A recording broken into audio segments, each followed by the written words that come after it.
ध्येयं सदा परिभवग्नमभीष्टदोहम् तीर्थास्पदं शिवविरञ्चुतं शरणम्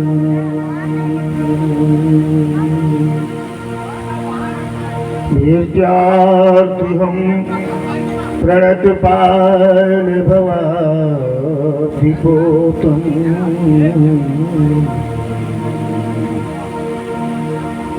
रे महापुरुष ते चरणारविन्दम्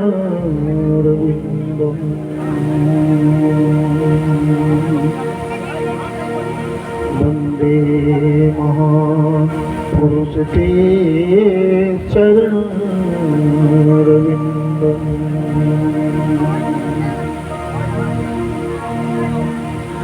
त्यक्त्वा सुदोस्तजसुरेक्षितराजलक्ष्मीं धर्मीष्टयाजवचसा यद्गातरण्यम्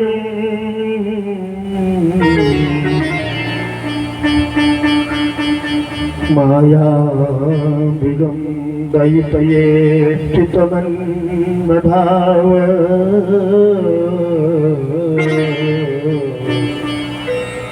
वन्दे महापुरुष ते चरणारविन्दम्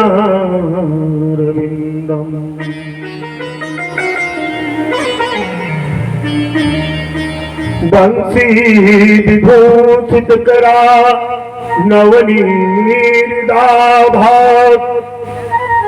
पीताम्बरा दरुणबिम्बफलाधरोष्ठा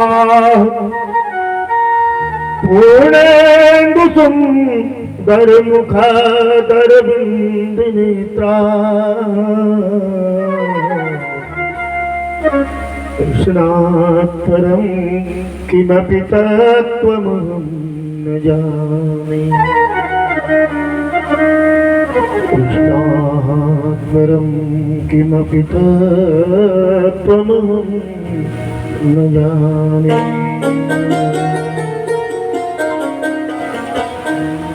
नारायणं नमस्कृत्य नरं चैव नरोत्तमं देवीं सरस्वतीं व्यासं ततो जयमुदीरये।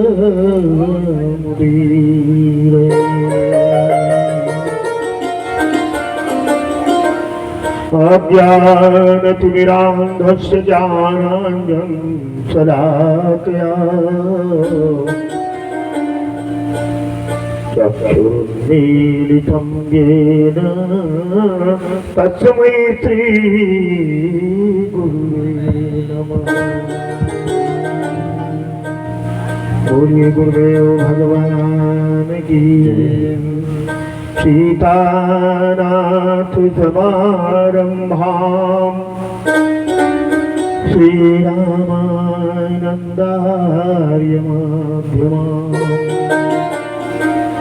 अस्मदाचार्यपर्यन्तां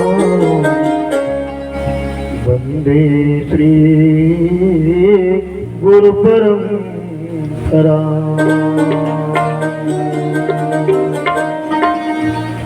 गौरांगं रसमयं नित्यं रसाचार्यरसोत्सुकं श्रीराम हर्षणदेवाख्यं सद्गुरुं प्रणमाम्यहम्। जय जय श्री राधारमण जय जय नवल किशोर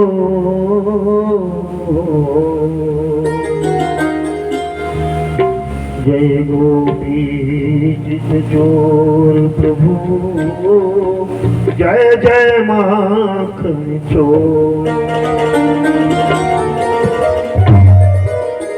बोलिए बांके बिहारी लाल की जय हो। श्री सुखदेव जी महाराज की जय हो। श्रीमद्भागवत महापुराण की जय हो। प्रातः समय में पूज्यपाद श्री गुरुदेव जी महाराज की अपनी अनुकंपा से अकारण करुणा वर्गाने परात्पर परब्रह्म परमात्मा परमेश्वर अनंतानंद अखिल कोटि ब्रह्मांड नायक परमात्मा परम पिता जगत के पालनहार को मैं दंडवत करते हुए मंच में आसीन कलाकार लोग और आचार्य श्री रमेश पांडे जी और श्री माधवाचार्य महाराज और भी संतगण प्रमुख श्रोता और श्रोता बंधु माताओं, मैं आपको सबको प्रणाम करते हुए व्यासपीठ से हार्दिक स्वागत अभिनंदन करते हुए आज के कथाक्रम को आगे लेकर के चलने के लिए प्रयास कर रहा हूँ। प्रभु की कृपा से ही सब संभव हो जाता है। जो प्रभु चाहते हैं वही होता है। आज हम लोग सप्तम दिवस में पहुंच चुके हैं कि चाहे की न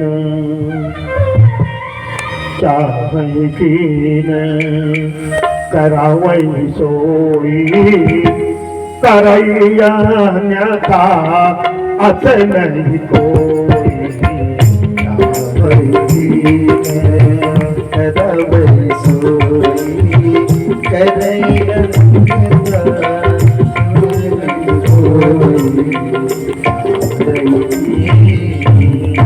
जो परमात्मा चाहते हैं वही होता है, वही होता रहा है और वही होता रहेगा, इसमें कोई संदेह नहीं होना चाहिए। कल की कथा में बहुत बढ़िया झांकी प्रस्तुत हुई थी।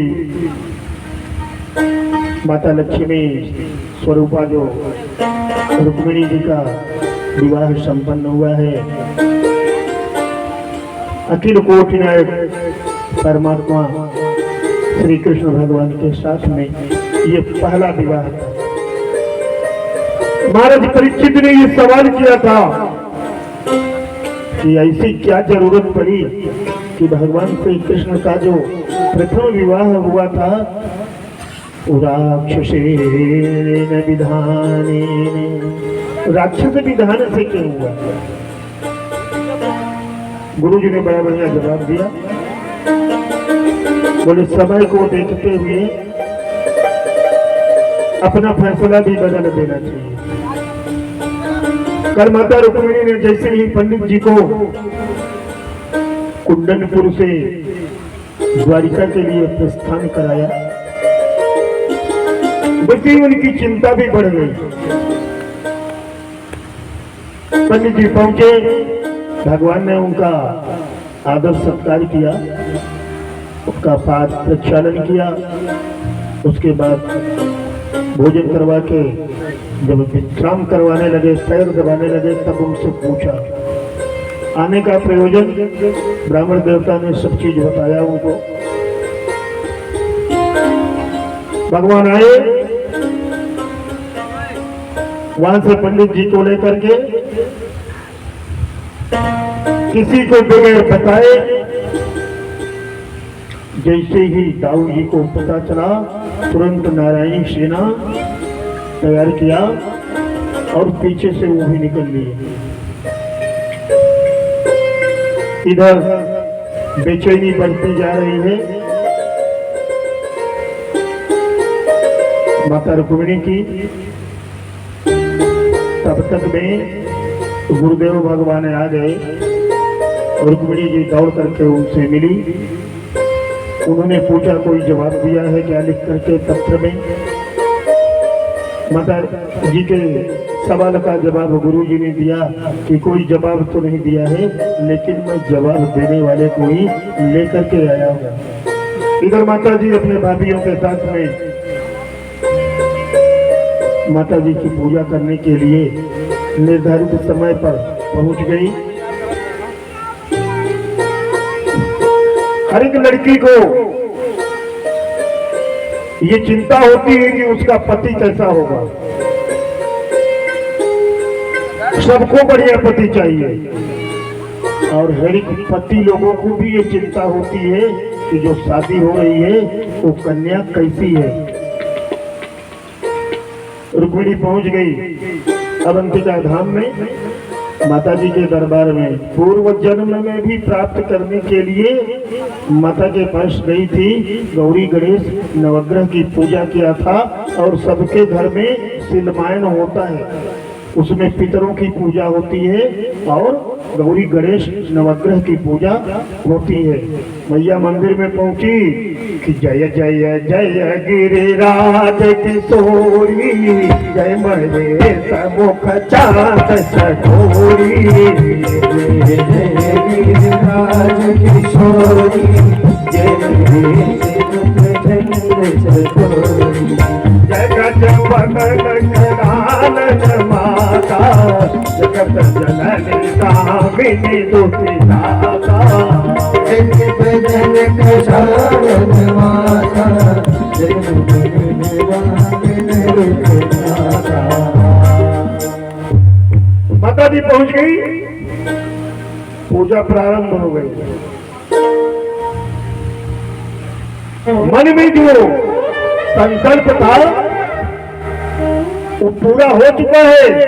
पंडित जी ने बता दिया है पहले ही कि आ गए हैं जिनके लिए आपने पत्र लिखा था। आशीर्वाद मिला वहां भी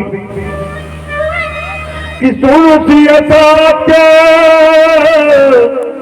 अचीत हमारी,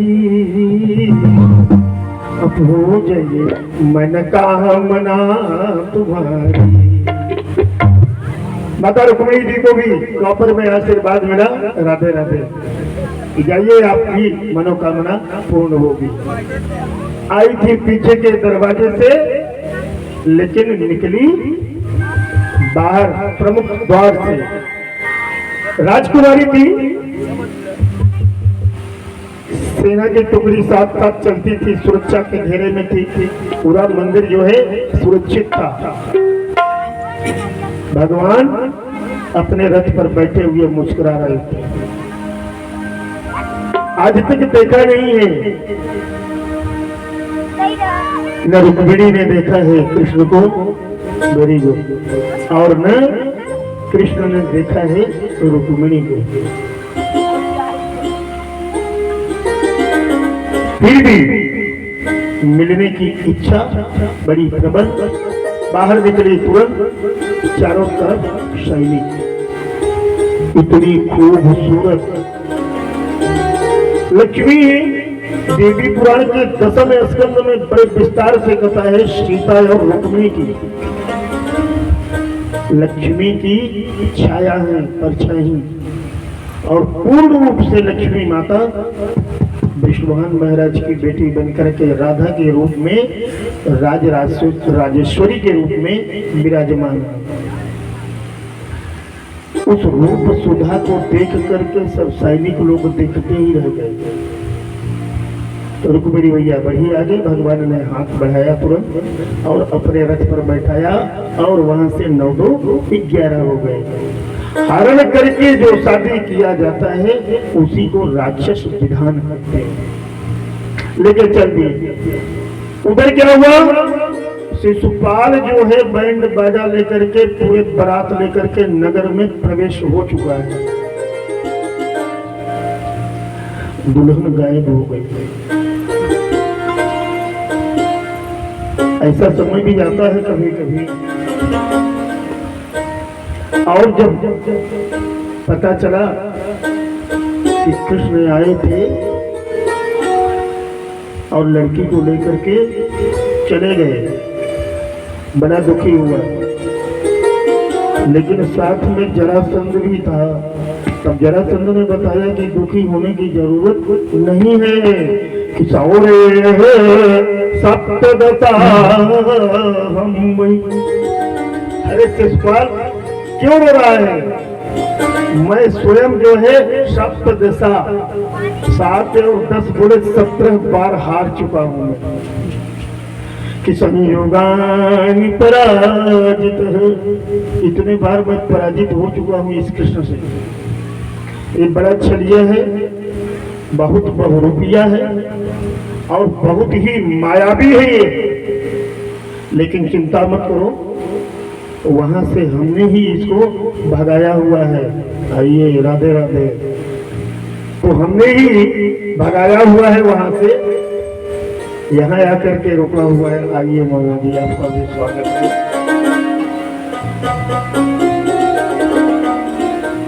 कोई चिंता करने की जरूरत नहीं है।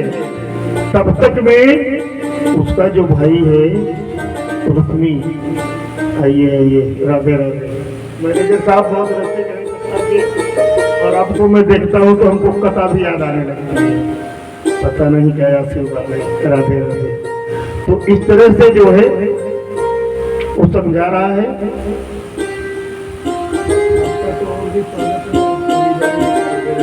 ये मामा जी पहली बार आए इसलिए इनका ज्यादा स्वागत करना पड़ेगा। राधे राधे। अति हरि कृपा जब होती है तब सत्संग में जाने का मौका मिलता है, और जब तक सत्संग में जाने का मौका नहीं मिलता है तब तक विवेक जो है वो जागृत नहीं होता है। कि बिनु सत्संग विवेक न होई, राम कृपा बिनु सुलभ न सोई। सत्संग विवेक न होई, राम कृपा बिनु सुलभ न सोई। बिनु सत्संग विवेक न होई, राम कृपा बिनु सुलभ न सोई। बिना सत्संग से विवेक भी नहीं होता है, और वो प्रभु की कृपा से ही होता है। जो कुछ होता है सारी घटना क्रम का संचालन जो है वहीं से होती है। तब तक उसका भाई आया और उसने प्रण किया कि हत्वा समरे कृष्णम, अब मैं युद्ध में कृष्ण को समाप्त कर दूंगा। देखिए विनाश काले विपरीत बुद्धि, उसके साथ में इस धरती का सबसे बड़ा सम्राट खड़ा है जिसके पास 23 अक्षौहिणी सेना है, जिसके पास ब्राह्मणों का वरदान है। जरासंध जो बहुत ब्राह्मण भक्त था जिसके वजह से उसकी विजय हो रही थी, और थोड़ी देर पहले बताया कि मैं 17 बार हार चुका हूं, फिर भी रुक्मी बोल रहा है कि मैं समर में कृष्ण का वध कर दूंगा। किशन हत्वा समरे कृष्णम प्रत्युह चरूपी। युद्ध होगा, युद्ध में कृष्ण का वध करूंगा और रुक्मिणी को वापस लेकर के आऊंगा, और अगर नहीं आऊंगा तो कुंडनपुर में जहां का वो था वहां बोलता है कि अगर ऐसा काम नहीं कर पाया तो कुंडिनम न प्रविचामी सत्य में तक ब्रवीमि। मैं ये सत्य बोल रहा हूँ, मैं ये सौगंध देता हूँ, मैं यह प्रतिज्ञा करता हूँ कि ये कृष्ण जो है द्वारिका तक पहुंच नहीं पाएगा। चल दिया आगे आगे भगवान अपना रथ लेकर के जा रहे हैं,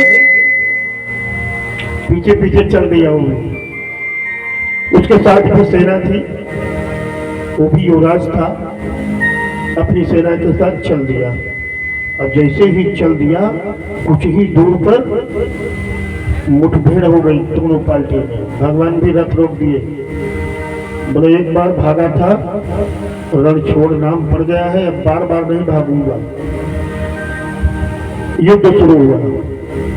एक तरफ भगवान है, एक तरफ एक छोटा सा इंसान है ज्यादा देर तक टिक नहीं पाया। माता जी सब हाल देख रही है, एक तरफ भाई है, एक तरफ पति है, युद्ध शुरू हो गया है।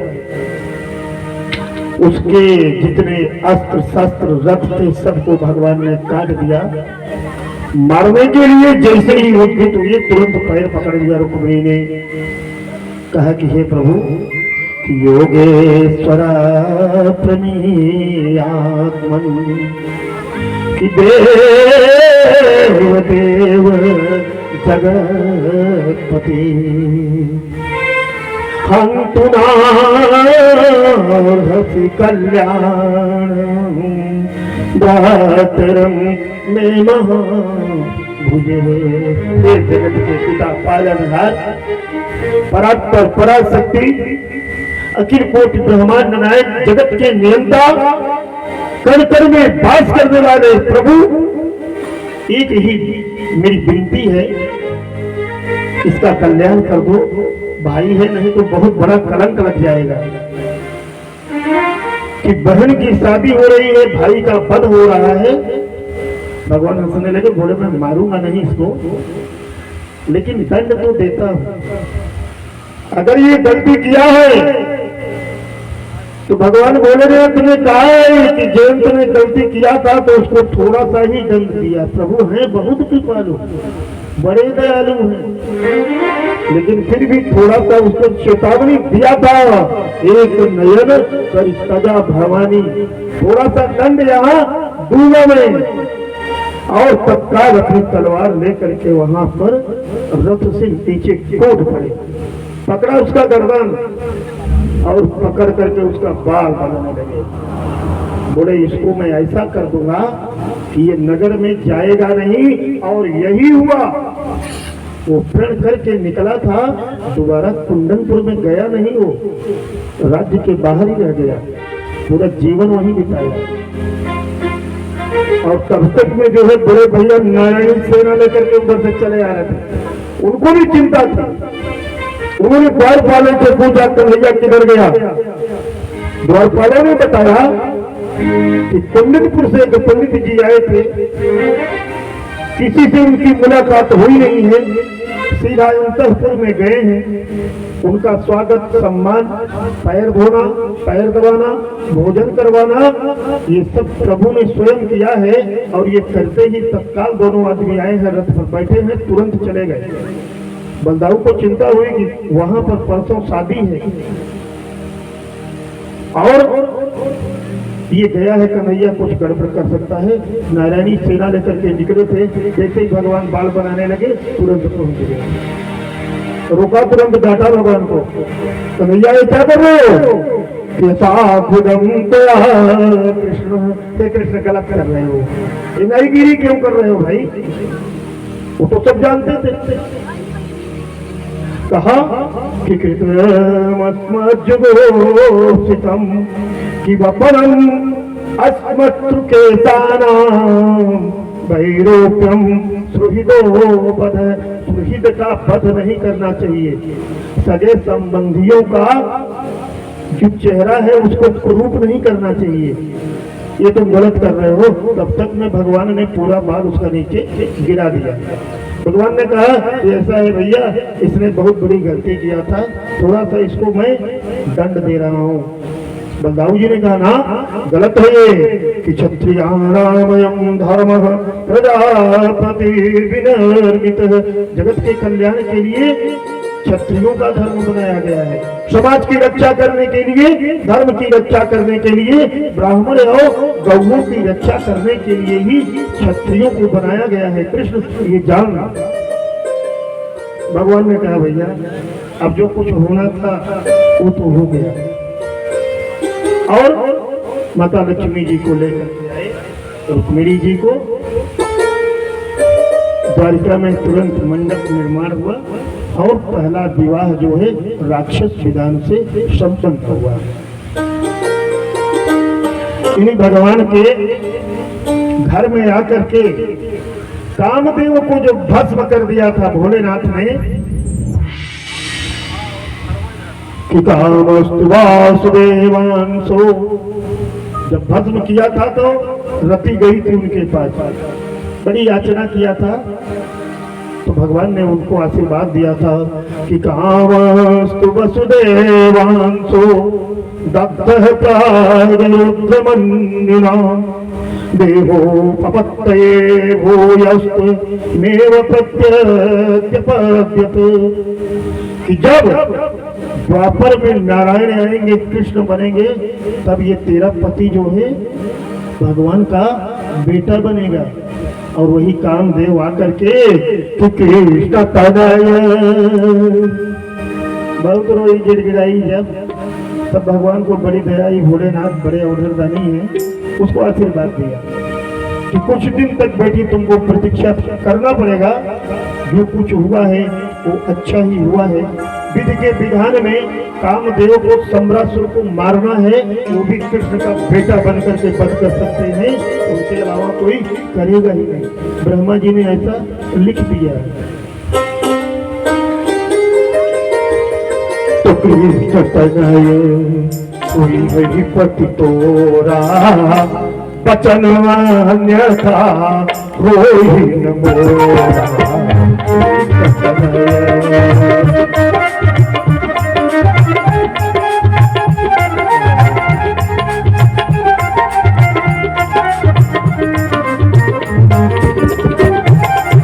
ऐसा ही हुआ। माता रुक्मिणी को जब प्रथम पुत्र हुआ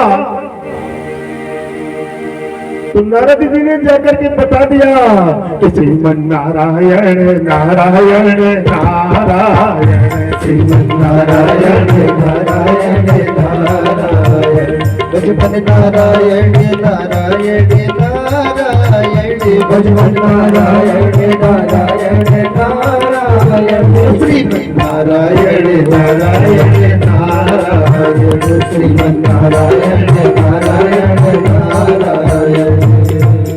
नारद जी ने जाकर के शिव पुराण में सम्रासुर को तुरंत बता दिया कि भगवान के घर में तेरा काल पैदा हो गया है, तुम्हारी कुंडली में ऐसा ही लिखा हुआ है।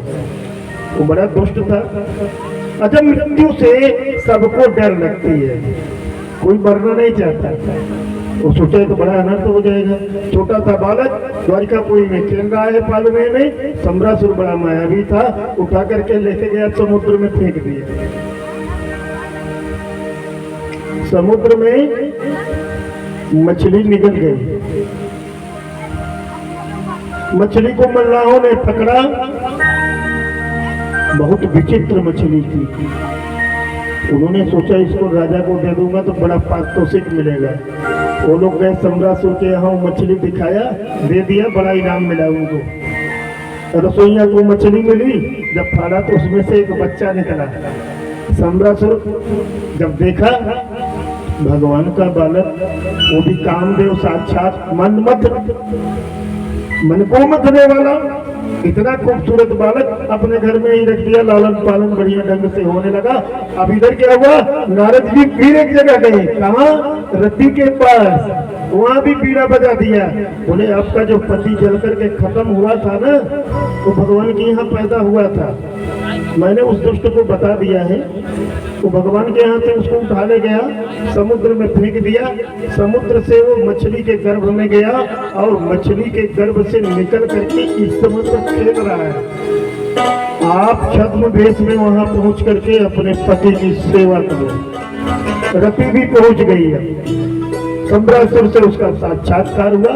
सम्रासुर ने कहा कि ऐसा है, आप इस बालक की सेवा करो। बालक धीरे धीरे शनैः बड़ा होने लगा। किनेत दीर्घेण कालेन सकाशी रूप यौवन, बढ़िया रूपवान यौवन को प्राप्त हुआ। एक दिन बालक ने रति से कहा, रति तो जानती थी कि मैं इनकी पत्नी हूँ, वो जानते नहीं थी। तो जब जवानी आई, युवा हुए जब यंग, तब उन्होंने कहा कि आप सेवा करती हो माता की तरह, लेकिन कभी कभी आप बात करती हैं कामिनी पत्नी की तरह, कि वर्तते कामिनी था। उसने हाथ जोड़ करके पूरा दृष्टांत बता दिया और बताने के बाद नारद जी से मुलाकात करवा दिया। नारद जी और उसको आत्मविश्वास में बदल दिया, कॉन्फिडेंस बदल दिया कि हाँ सत्य है।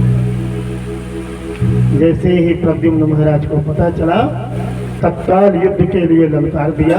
तब तक जितनी शक्तियां थी, अस्त्र शस्त्र, सम्रासुर के पास जो जो ज्ञान था, उस सारा का सारा ज्ञान प्रद्युम्न के पास पहुंच चुका था। बड़ा भयंकर युद्ध हुआ और युद्ध होने के बाद शब्दासुर का अंत हुआ। प्रद्युम्न अपनी पत्नी रति के साथ द्वारिकापुरी पहुंच गए, जहां से गायब हुए थे। भगवान को सारा रहस्य पता था, लेकिन माता जी को ये चीज भगवान जानने नहीं दिया था। जब उस दिन गए दोनों, भगवान ने बाकायदे बताया कि ऐसी ऐसी घटना हुई थी, विधि के विधान में ऐसा ही लिखा था देवी, ये हमारे बड़े पुत्र हैं और ये रति है। भगवान भोलेनाथ की कृपा से इनको ये वरदान मिला था कि हमारे यहाँ ये लोग बेटा और बहू बन करके आएंगे। अब आया दूसरे विवाह का नंबर। सत्राजित नाम का राजा था, उसके पास एक मणि थी जो 7 बार सोना डेली देती थी।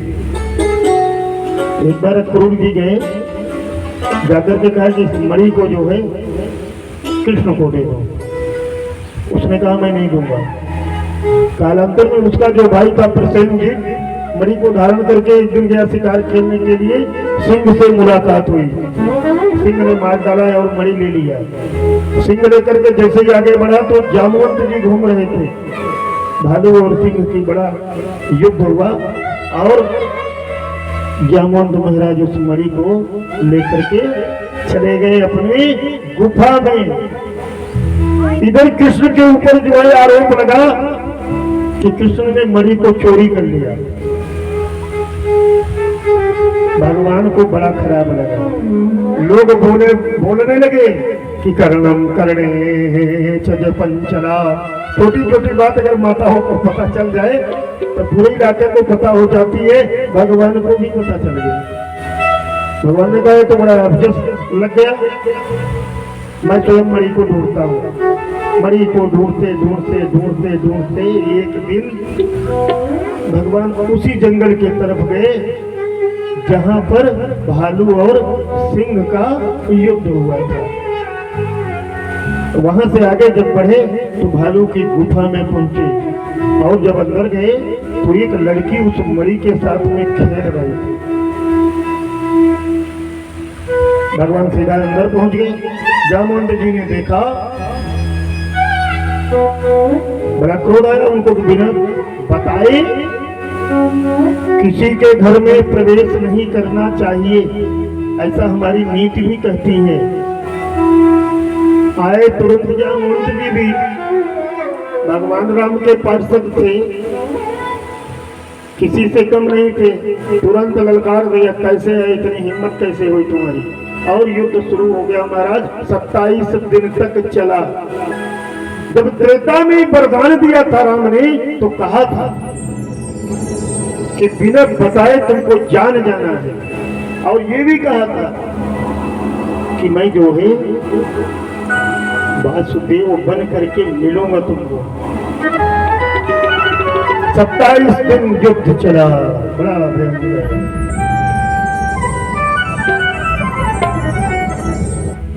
28वें दिन भगवान बोले अब बहुत देर हो रहा है, डॉक्टर छाती पर चढ़ करके एक मुक्का जड़ दिया। ऐसा मुक्का केवल राम ही मार सकते थे। जामवंत को एहसास हो गया कि राम राम कहूँ राम सनेही।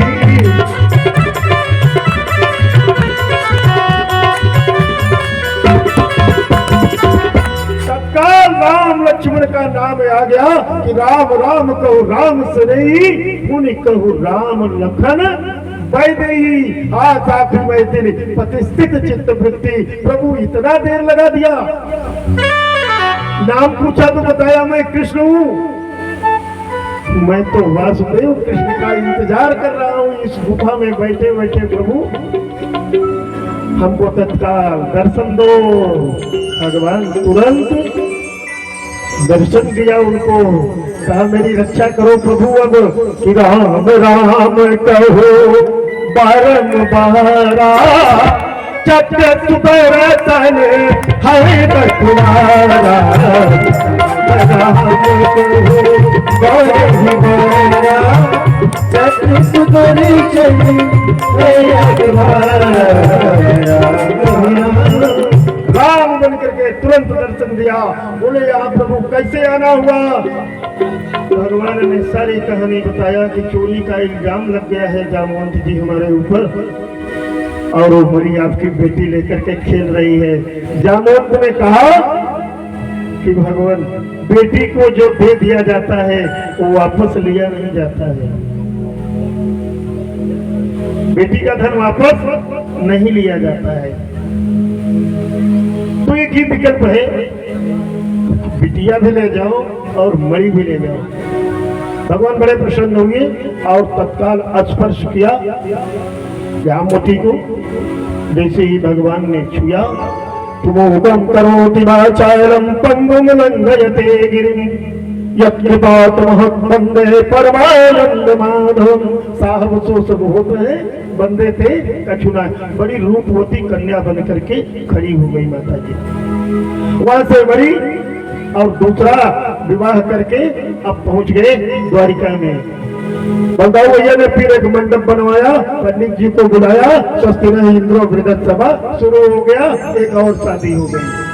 सारा दुख सह लिया पर तेरा सुमिरन किया, सारा दुख सह लिया पर तेरा सुमिरन किया। सुख दुख दोनों एक समझ कर अपना जीवन दिया रे कन्हैया। तेरे कारण मेरे मोह तेरे कारण, तेरे कारण मेरे मोह तेरे कारण। सारा दुख सह लिया और तेरा सुमिरन किया, सारा दुख सह लिया और तेरा सुमिरन किया। सुख दुख दोनों एक समझ कर तेरा सुमिरन किया रे कन्हैया।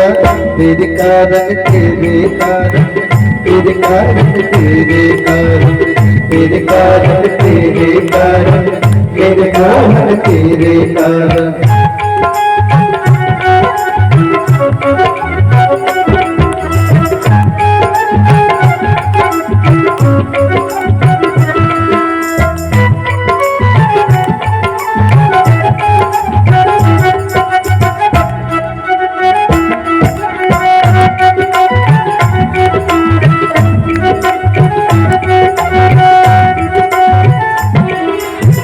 मीरा थी तेरी दीवानी बेशक फूलों की रानी हो।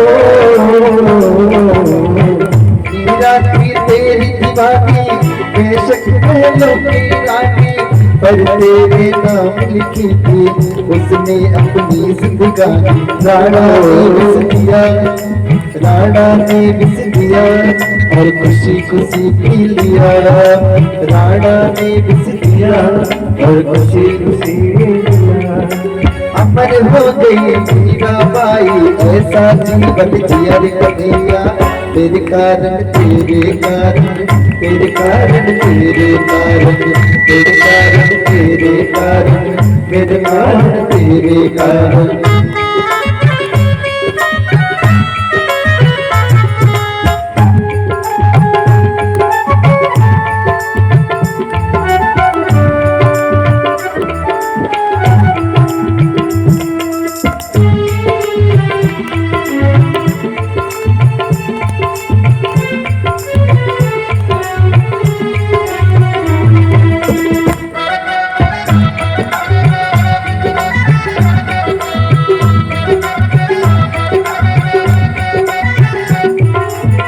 जब से अपने जीवन में हमने तुमको अपनाया हो,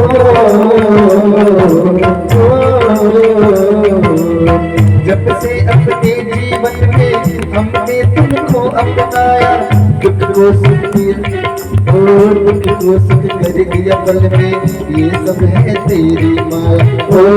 कर दिया, ओ जादू कर दिया, तुम कैसा जादू किया। ओ जादू कर दिया, तुम कैसा जादू किया। तो श्याम सुंदर भी गुड़ गए तेरा, श्याम सुंदर भी गुड़ गए तेरा, तुमसे जीवन लिया रे कन्हैया। तेरे कारण, तेरे कारण, तेरे कारण, तेरे कारण, तेरे कारण, तेरे कारण, तेरे कारण, तेरे कारण। सारा दुख सह लिया पर तेरा सुमिरन किया। सारा दुख सह लिया पर तेरा सुमिरन किया। सुख दुख दोनों एक समझ कर तेरा सुमिरन किया रे कन्हैया। तेरे कारण, तेरे कारण, तेरे मोहन तेरे कारण, तेरे कारण, तेरे कारण, तेरे मोहन तेरे कारण, तेरे कारण, तेरे कारण, तेरे मोहन तेरे कारण, तेरे मोहन तेरे कारण, तेरे मोहन तेरे कारण। और सामने सरकार की जय हो। तो दो शादी हो गई, मणि भगवान लेकर के आई और सत्राजित के पास भेज दी। उसको भी अपनी गलती का एहसास हुआ। कुछ दिन के बाद भगवान के पास एक प्रस्ताव लेकर के आया कि प्रभु हमारे पास एक लड़की बड़ी खूबसूरत, बड़ी सुशील, बड़ी गुणवान है, आप ये मणि ले लीजिए और उस लड़की की शादी कर लीजिए। भगवान ने कहा कि ऐसा है, मैं शादी तो कर लूंगा, वो आपकी जो लड़की है वो मेरे लिए ही आई है। आगे चल करके सत्यभामा का बहुत बड़ा रोल आएगा। एक ऐसा युद्ध होगा जिस युद्ध को भगवान बिना सत्यभामा के जीत नहीं पाएंगे। महाराज दशरथ के साथ हमेशा कैकेयी चलती थी, तो भगवान बोले ठीक है, तेरी भी लड़की की मैं शादी कर लूंगा, मणि अपने पास रखो, लेकिन जो 7 भर सोना निकलेगा वो प्रतिदिन मेरे घर में भिजवाते रहना। इस शर्त पर शादी हो गई तीसरी किसके साथ? सत्यभामा के साथ। भगवान आए हस्तिनापुर घूमने के लिए अपने बुआ के यहाँ, तो अर्जुन साथ में थे। उससे ही पहले देखा तो यमुना जी के किनारे एक लड़की तपस्या कर रही है। भगवान ने रथ रोका और अर्जुन से कहा देख के आओ ये किस लिए तपस्या कर रही है। जब अर्जुन गए पूछा कि देवी आप किसके लिए तपस्या कर रही हैं, तब उस लड़की ने बताया कि मैं किस लिए कर रही हूँ कि अहम देवस्य सब तो दुहिता पतिमीक्षति विष्णुम वरेण्यम वरदम तपस परममास्थिता। बोली कि मैं सविता हूँ, सविता की दुहिता हूँ, और मैं जो है ये तपस्या कर रही हूँ विष्णु को अपना पति बनाने के लिए। जैसे ही अर्जुन को इतना कहा और तुरंत जा करके भगवान को बताया कि भगवान आपके केंद्र में बृहस्पति है, जहाँ भी जाते हो वहीं एक लड़की आपको मिल जाती है। दाऊ भैया परेशान है, मंडप बनवाते बनवाते अचानक सूचना उनको मिलती है। भगवान ने कहा कोई बात नहीं है, अगर हमको चाहती है तो मैं इसको भी अपने साथ ले चलता हूँ। तुरंत रथ में बैठाए वापस द्वारिका गए, ये भी शादी हो गई भगवान की चौथी। बड़ी विचित्र है शादी। एक दिन महाराज कौशल जो है उन्होंने ये शर्त रखा था कि सत्या देवी की शादी उसी वीर के साथ करूंगा जो उनके पास 7 बैल थे। बोले जो एक साथ नाथ देगा उसके नाथ को उसी के साथ करूंगा। जितने भी देश विदेश के राजा लोग आए सब फेल हो गए, कोई ये काम कर नहीं पाया। भगवान गए, 7 रूप धारण किया, किसी को पता नहीं चला, सिंह पकड़ के एक साथ में ही नाथ दिया और सत्या देवी को ही लेकर के आए। इस तरह से एक जो है उज्जैन के राजा थे बिंद अरविंद, उनकी बहन मृत्युबंधा थी जिसने पूर्व जन्म में प्रभु को पति पाने के लिए बहुत बड़ी तपस्या किया था, लेकिन इस जन्म में आ तो गई। दुर्योधन के साथ उसकी शादी तय कर दिया राजनीतिक लाभ लेने के लिए। और जैसे ही स्वयंवर शुरू हुआ, माला लेकर के निकली तो माता जी ने जाकर के कन्हैया के गले में हार पहना दिया। तुरंत दुर्योधन बड़ा नाराज हुआ कि ये बहुत अनर्थ हुआ। हाँ, बदली कर दीजिए, राधे राधे।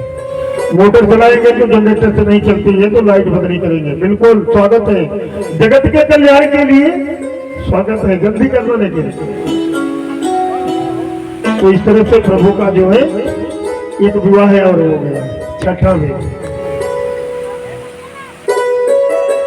जल्दी करो लेकिन।